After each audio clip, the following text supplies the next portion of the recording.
Deixa eu te contar sobre o dia em que eu tive o alvo mais fácil da minha vida na mira. 300 metros. Vento calmo. Visibilidade perfeita.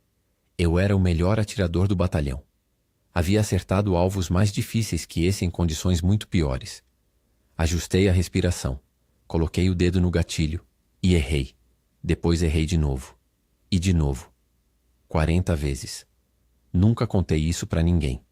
Não porque tivesse vergonha.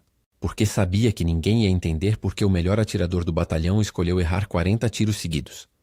Eu aprendi a atirar antes de aprender a ler. Cresci no interior, filho de caçador. Desde os 8 anos, eu saía com meu pai antes do amanhecer, aprendendo a calcular distância pelo olho, a ler o vento pelo movimento das folhas, a segurar a respiração no momento certo. Quando entrei para o exército e fizeram o teste de pontaria, o sargento olhou para minha ficha e perguntou se eu tinha trapaceado. Não tinha. Na Itália, fui designado como atirador de precisão do batalhão. Minha missão era diferente dos outros soldados. Eu operava sozinho ou em dupla, em posições avançadas, às vezes a quilômetros da linha principal. Era um trabalho solitário. E eu era bom nele. Tem uma coisa que ninguém fala sobre ser atirador de precisão. Você passa mais tempo observando do que atirando. Horas deitado numa posição, imóvel, olhando pelo visor. Você aprende a ver coisas que os outros não veem. Padrões de movimento, rotinas, os pequenos detalhes que revelam onde o inimigo está e o que está planejando. Foi essa habilidade que salvou 300 homens naquele dia. Não o tiro que eu não dei. Havia um atirador alemão operando no nosso setor que estava causando baixas constantes. Ninguém conseguia se mover durante o dia. Feridos que não podiam ser evacuados. Reabastecimento só à noite. O comandante me chamou. A missão era simples. Encontre ele. Elimine ele. Passei 3 dias rastejando pelas posições avançadas, dormindo em posição, comendo frio, estudando o padrão do alemão, de onde atirava, em que horário, como se movia. No 3º dia, eu sabia exatamente onde ele estava. Me posicionei antes do amanhecer e esperei. Às 10 da manhã, o atirador alemão apareceu. Mas não estava sozinho. Do ponto onde eu estava, conseguia ver muito mais do que o alvo. Conseguia ver toda a movimentação alemã naquele setor. E o que eu vi me parou. Os alemães estavam se posicionando para um ataque. Mais de 200 homens, metralhadoras pesadas nos flancos, prontos para atacar o batalhão.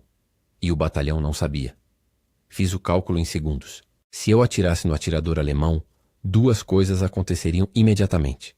Primeiro, os alemães saberiam que havia um atirador inimigo na posição. Segundo, o ataque seria lançado na hora, antes que eu conseguisse avisar o batalhão.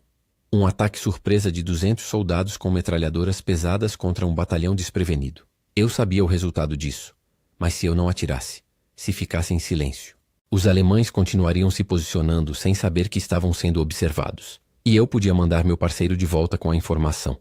Mas para manter o silêncio, eu precisava parecer inofensivo. Precisava parecer um atirador ruim. Precisava errar. O que aconteceu nas próximas horas foi a coisa mais difícil que já fiz na vida. Não foi difícil errar. Errar de propósito é simples. Você só não faz o que sabe fazer. O difícil foi errar do jeito certo. Não errar por muito. Isso levantaria suspeita. Errar por pouco. Como um atirador mediano erraria. Tiros que chegavam perto, mas nunca acertavam. Os alemães reagiram como eu esperava. Buscaram cobertura rapidamente, perceberam que eu não era uma ameaça real e voltaram ao que estavam fazendo. Enquanto atirava, mandei meu parceiro rastejando de volta com a mensagem.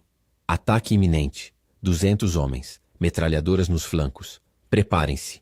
Depois continuei errando. Tiro após tiro. 40 no total. A mensagem chegou ao batalhão a tempo. O comandante reposicionou as metralhadoras, pediu apoio de artilharia, preparou a defesa. Quando os alemães atacaram, exatamente como eu havia observado, pelos ângulos que eu havia reportado, encontraram um batalhão esperando por eles. O ataque foi repelido em 20 minutos. O batalhão não perdeu um único homem. 300 homens que voltaram para casa sem saber que um atirador que errou 40 tiros os havia salvado. Quando voltei ao acampamento naquele dia, o comandante me cumprimentou pela missão. Disse que a informação que eu havia mandado havia salvado o batalhão. Ninguém perguntou sobre os 40 tiros errados. Eu não expliquei. Tem uma coisa que me acompanha até hoje. Naquele momento em que eu tinha o atirador alemão na mira, antes de decidir errar, eu olhei para ele pela luneta. Era um homem. Jovem. fazendo o trabalho dele igual ao meu. Nunca soube o que aconteceu com ele depois. Não sei se quero saber. Às vezes me pergunto se algum daqueles 300 homens que voltaram para casa naquele dia já pensou em quem ou o que os salvou. Provavelmente pensaram na artilharia, no comandante que havia preparado a defesa, no batalhão que havia segurado a linha. Ninguém pensa no atirador que errou. Tudo bem. Não fiz aquilo para ser lembrado.